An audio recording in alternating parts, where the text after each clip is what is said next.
it's Miss Andrea. I wanted to talk to you just a few minutes this morning about computer lab safety.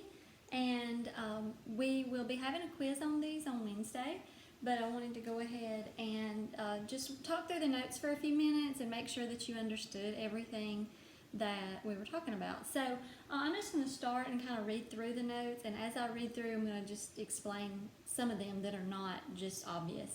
Number one, running and horseplay not allowed in the lab. Obviously, somebody could get hurt, so we don't want to ever do that. Number two, students should not change any computer desktop settings. So you have an iPad and you can change those settings, and that's totally up to you to personalize your device.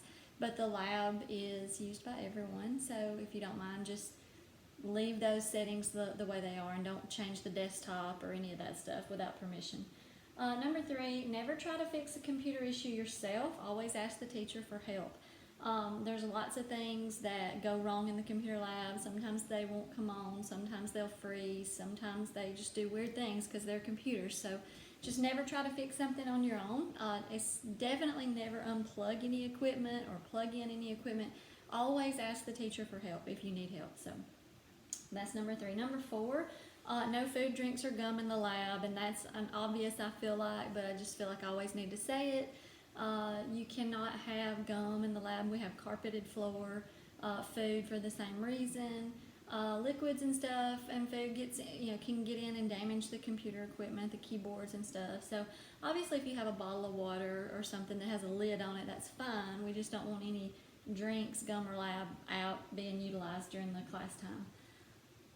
Number five, book bags, purses, other personal items may be kept under the table or at the student's workstation, but out of the walkway. So I know this year we're not using lockers, so most of you have a backpack or something that you're carrying your items around in. You can place those under the table in the room. And they'll be safe there while you're in here, or you can keep them with you as long as you can keep them out of the walkway so that nobody trips, or when you get up from your desk, from your chair, you don't want to back up and it flip your chair backwards. So that's just a safety issue. Number six, save your work frequently because all work could be lost. We're really used to using Google in the past, and that's still somewhat, you will be using that some, but we're going to use Canvas mostly this year. So anything you're doing, make sure you save it, because if the power goes out or if your computer freezes or something and we have to restart, you might lose your work. So just always save periodically. Number seven, if you sit down at your computer and it's still logged on as another user, don't go ahead and begin working. So that's something you guys are going to have to really be careful about, because you have lots of different logins, with Google, with your Canvas, with your typing.com. So just always check when you sit down, make sure your computer is not signed in to the student that was in class before you. So just always be careful of that, because if you do, you may have to redo the work because it will not save your work. It'll save under the other student's name. Number eight, do not install or download any software on these computers, and I think that kind of goes along with number two, not changing anything on the computers without permission. Number nine, do not bring personal storage devices into the lab, like flash drives or CDs or anything like that, as they could damage the lab, the system. Number 10, students are not allowed on internet sites without permission from the teacher. Now, we're going to be on the internet a lot this year. We're going to be doing lots of assignments where you are looking up stuff or getting on websites that we have programs that we use. But just to browse and go look at whatever you want to, you have teacher permission. So make sure that's something you do. Number 11, daily housekeeping at each computer station is your responsibility. That means when you get ready to leave each day, before you leave, you need to make sure you don't leave any garbage, any paper out at your desk or in the floor. Don't leave any trash. Throw that in the garbage can. Make sure you log off your stuff each day, and that includes everything you've signed into. And always push your chair under the table. So we don't want to just get up and leave our chair out in the middle of the walkway. Number 12, if there's ever a need to turn off or shut down a computer, you will click the Apple button and then shut down or restart. And don't push the button on the back unless I direct you to do that. That's a last resort. Number 13, be sure to know all of the rules and procedures for safety drills, and we will go over those a little bit later. But the safety drills, fire, tornado, lockdown, evacuation, those are things we always need to be prepared for.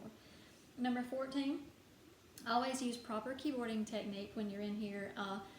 It's a good idea. I know we have phones and iPads, and that kind of gets us out of our what we are typically have been taught as keyboarding, but follow the rules. It'll just make you a better typist. It'll make you type faster, make you make fewer mistakes, and those are sitting up straight with your feet flat on the floor.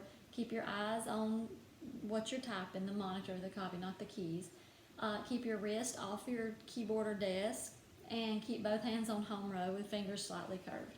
Number 15, keep your hands to yourself, which just means don't be grabbing another student's belongings, whether it's their iPad, whether it's their mouse, keyboard, and sometimes students do that to help. They want to help another student, so they'll grab their mouse and say, here, let me show you how to do it. And we don't want to do that because they can't learn by you doing their work for them. So you can help another student by talking them through the steps or what they need to do, but they need to do the work themselves. So just hands off other students, keyboards, mice, any of that stuff. And number 16, keep chairs flat on the floor at all times.